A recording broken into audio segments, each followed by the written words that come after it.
وقضى ربك ألا تعبدوا إلا إياه وبالوالدين إحسانا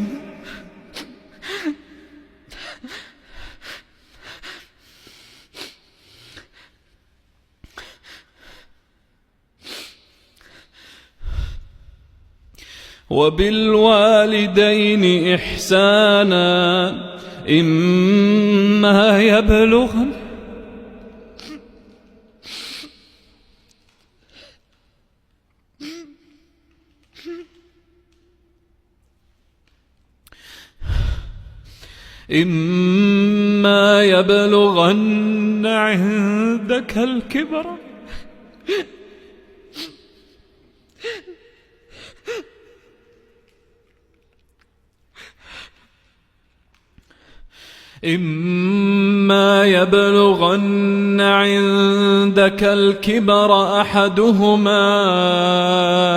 أو كلاهما فلا تقل لهما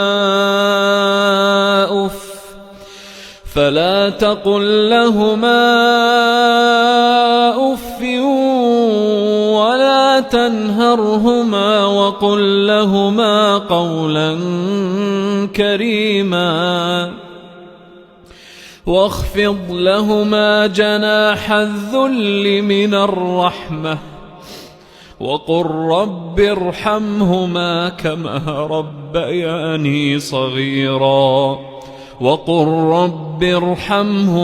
كما ربياني صغيرا